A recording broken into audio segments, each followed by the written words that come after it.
Hello and welcome to Bible Podlet. I'm James. And I'm Stephanie. We're really happy you could join us today. Bible Podlet is a Bible study and discussion podcast for all ages. So we'd encourage you to listen together, children with parents or children's workers, and to pause the episode if you can and talk about the stories and questions that will come up.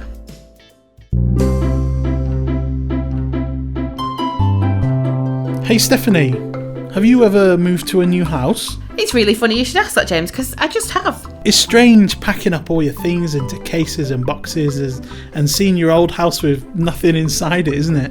Oh yeah, it's so strange seeing it all empty with everything gone. And you pack away everything very carefully and then the removal men come and put it all in the back of a lorry. I know, and then they take it all away and you start unpacking and can never find anything again. I know what you mean. And there's always that possibility that something might get lost or broken along the way. I know, there's always this moment of dread as you're unpacking the boxes that's got the fragile tape on that something's not going to have made it in one piece. Is there anything of yours when you moved that was so precious to you that you would have to keep it with you and not put it in the back of the lorry because it might get broken or lost? I don't think there was anything I was too worried about being broken, but the things that were most precious that I wanted to keep with me were things like personal documents, so birth certificates and passports that would be really difficult to replace. I think for me it would be the things that would be really costly to replace. So things like my guitar, I've had that for a long time, my laptop, and all my techie stuff. I love my techie stuff. But then like things like you said that money can't replace. So for me, my wedding photos and video and everything, that would be, I would hate that if we lost that. Yeah, it'd be heartbreaking, wouldn't it, if you moved and they went missing on the way. So today we are carrying on with our Bible Transformers series and looking at the story of Zacchaeus in Luke 19. Zacchaeus was a chief tax collector and he was really greedy. His money was really, really precious to him. And you could say he made himself a small fortune. Get it? Oh, James, I'm guessing you're saying that because the Bible tells us that Zacchaeus was very short. Yes, I was. So we're going to look at the time that Zacchaeus met Jesus and see how he was transformed. So let's hear this week's news story. Welcome to Neighbourhood Watch. I'm Molly Ingleton. Our top story today, Jesus sides with a tax collector in Jericho and outrages the community.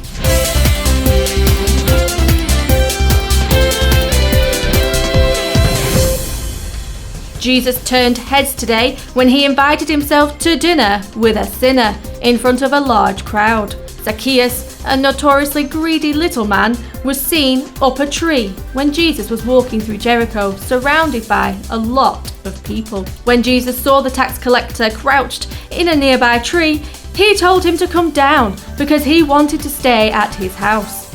But Zacchaeus surprised everyone when he said he would give away half of his belongings to the poor and would give people who he cheated 4 times as much back.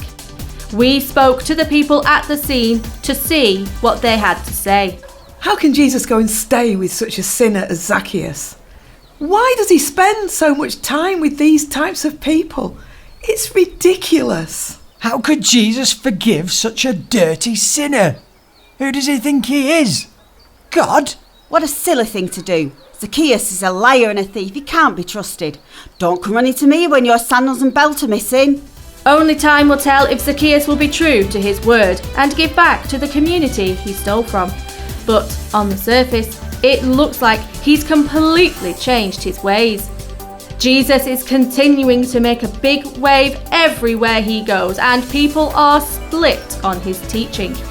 If he does end up persuading the masses, maybe he can campaign for all those potholes to be filled outside the temple, because my cartwheel got destroyed the other day and it's just stupid that the council won't do anything about it. I mean, why do we even pay tax if they're not going to maintain the roads? I mean...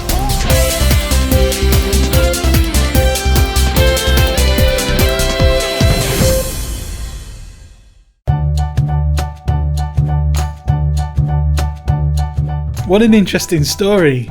We're going to talk about what has happened and we'll be asking a few questions, and we encourage you to pause the podcast if you can and discuss them together.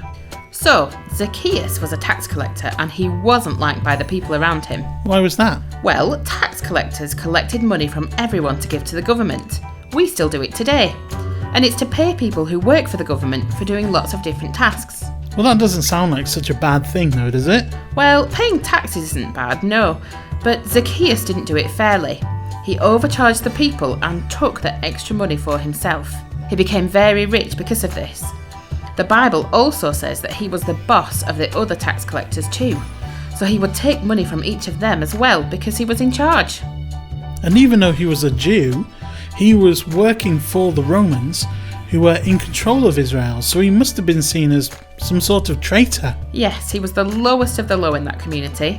In Matthew 9, verse 11, the Pharisees asked the disciples why Jesus eats with sinners and tax collectors. Oh wow, so they thought tax collectors were maybe worse than sinners? Yeah, that's right. And we've come to our first question for today. What do you think of Zacchaeus and his job? That question again. What do you think of Zacchaeus and his job? Please pause the podcast if you can and talk about this together, and then press play when you're ready to continue. So Zacchaeus' job was good if you like money, but maybe not so good if you wanted friends. Yeah, he was hated by everyone, but he'd heard that Jesus was different. You could say that people thought little of him. Oh, Get James, it? That's terrible. Well, he was so short, he had to climb up a tree so he could see Jesus in the crowd of people. Yes, Zacchaeus really wanted to see who Jesus was. And as we said earlier, Jesus was spending time with a lot of tax collectors. So Zacchaeus might have heard those stories from others. We've come to our second question for today. Zacchaeus was looking for Jesus. So what do you think he hoped might happen? That question again. Zacchaeus was looking for Jesus. So what do you think he hoped might happen? Please pause the podcast if you can and talk about this together. Then press play when you're ready to carry on. Zacchaeus was not happy with how things were in his life, and it looked like he wanted to change. He must have heard about all the other sinners Jesus had met and wanted to see if the rumours were true, that Jesus had come to save the sinner. So that was why he went to so much trouble to see Jesus. He was ready to say sorry for what he had done and be a follower of Jesus. So when Jesus came up to him and asked him to come to his house, Zacchaeus was so happy he said yes right there and then in front of everyone. But the crowd weren't happy at all, were they? We've come to our next question for today. What were the differences between Jesus and the crowd's reaction to Zacchaeus? The question again. What were the differences between Jesus and the crowd's reaction to Zacchaeus? Please pause the podcast if you can and talk about this together. Then press play when you're ready to continue. The crowd were reacting to Zacchaeus' job and his reputation, but Jesus was responding to Zacchaeus' heart, his decision that he wanted to change. And that's really important because it's the same with us. If we go to Jesus and are really sorry in our hearts, he will always accept us, no matter what we've done in our past. And then Zacchaeus said that he would give half of his possessions to the poor, and if he had cheated anybody out of anything, he would pay back 4 times the amount. Wow, that's a lot. In Leviticus chapter 6 verse 5 and Numbers chapter 5 verse 7, it says people should pay back anything in full and add on a fifth. Paying back 4 times the full amount was way more than was needed. Yes, it was, and we've come to our next question for today. Why did Zacchaeus pay back more than was expected of him? That question again. Why did Zacchaeus pay back more than was expected of him? Please pause the podcast if you can and talk about this together, and then press play when you're ready to carry on. Zacchaeus wanted to show Jesus he was sorry for what he had done, and because Jesus accepted him, he wanted to change the way he lived his life. Yes, By giving away more than was required of him by the law, he showed Jesus that he really meant what he said and was willing to live a different life. It's also important to say that Zacchaeus wasn't saved by just being kind and giving his things away, but it was because he approached Jesus and wanted to change and repent. To repent means to say sorry and do things differently afterwards. Yes, that's right. It was only after Jesus accepted him that Zacchaeus said he would give things back. And that's what happens when we are really sorry for the things we do wrong. We don't just say sorry, but we change or transform our life so that we live differently. And Jesus helps us to do that. So we've come to our last question for today. How can you show that you are truly sorry for the things that you do wrong? The question again, how can you show that you are truly sorry for the things that you do wrong? Please pause the podcast if you can and talk about this together, and then press play when you're ready to carry on. Jesus will always accept people who are truly sorry for their sin. Isn't that amazing? Yes, it is. And he helps us to live a life that is kind, loving and considerate of others. If you want to say sorry to Jesus and ask him to live inside you and help you, he will. All you need to do is ask. Just pray to Jesus and it will happen. And if you don't know how to do that, ask your adult to help you.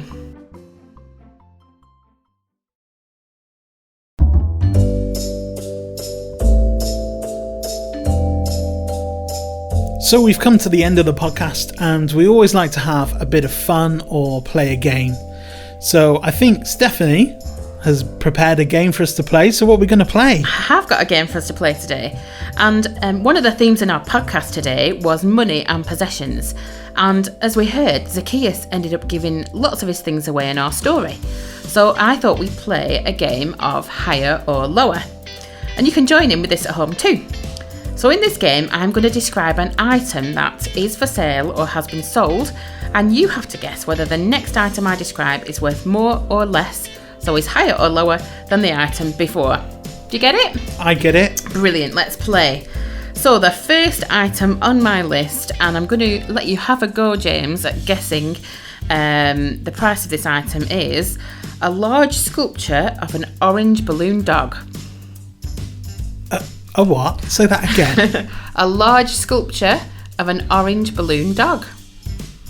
So it's a sculpture Yep, of a balloon dog. yep, in orange. I feel like the colour's very important. I think, yeah, well, the colour adds value, doesn't it? Of Apparently. course. A large sculpture. I think it's £1,000. £1,000. Well, that item actually sold for £36.8 million. So Wow. slightly out.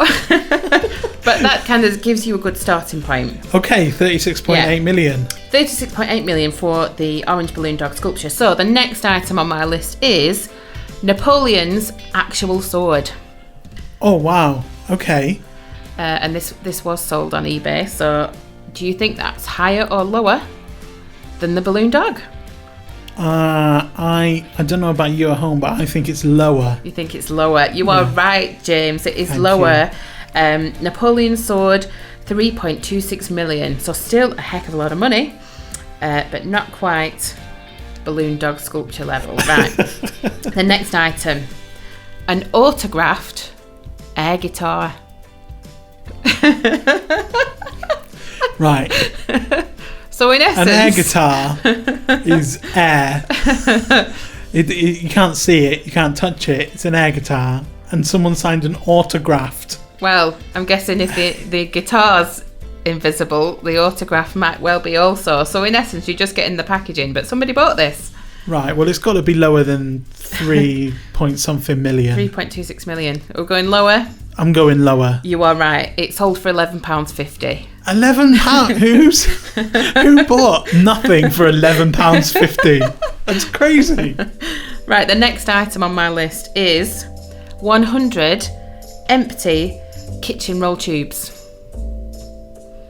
100 empty kitchen roll tubes. Yeah, so the cardboard tube from the inside of the kitchen roll when the kitchen rolls run out. I think it would probably be more than £11.50. You think? but I don't see why anyone would buy 100 kitchen roll tubes unless For they were crafting. really into crafting. Yeah. Yeah, you're right. It was more. It was £15. 15. Yeah. Right. Next item. Uneaten Brussels sprouts. So somebody's Brussels sprout leftovers. Are we going higher or lower? So, hang on, they were cooked. Yep. For a meal. They were cooked for a meal, left to go cold, Yep. and then someone went, I'll sell these on eBay. Yes. Wow. The world's gone mad. Because who leaves Brussels sprouts? They're delicious. Well, I would tell you exactly how much I would pay for leftover Brussels sprouts. Nothing. Nothing. So you're going lower? Is that your bid? I'm going lower. Uneaten Brussels sprouts actually were sold for £99.99. 99! How many Brussels sprouts were there? Well, I'm presuming there weren't that many, but somebody clearly valued them enough. Wow. That is amazing. Well, how did you do playing along at home? I'm speechless with some of the ones that have come up today. And it's crazy to think about the value that some people are willing to put on their possessions and how much they're willing to pay for something that they think is precious, like uneaten Brussels sprouts. I know. They must have been in demand that year. Well, Zacchaeus' transformation reminds us that material things aren't necessarily the things that are the most important. Now that reminds me, what were your most precious items from our discussion earlier? You can tell us via our social media accounts. We're on Facebook at BDBE Updates and on Twitter and Instagram at BDBofE. And you can find more episodes of Bible Podlets on our website, bdeducation.org.uk. And there you can also find discussion notes to download so that you can use this podcast in, say, a group setting. But that's all from us for this episode, and we hope to see you again next time. Bye! Bible Podlets was a Blackburn Diocese Board of Education production. It was written by David Harris and Sarah Earnshaw and edited and produced by David Harris. Bible Podlets is a free resource. For more resources, visit bdeducation.org.uk.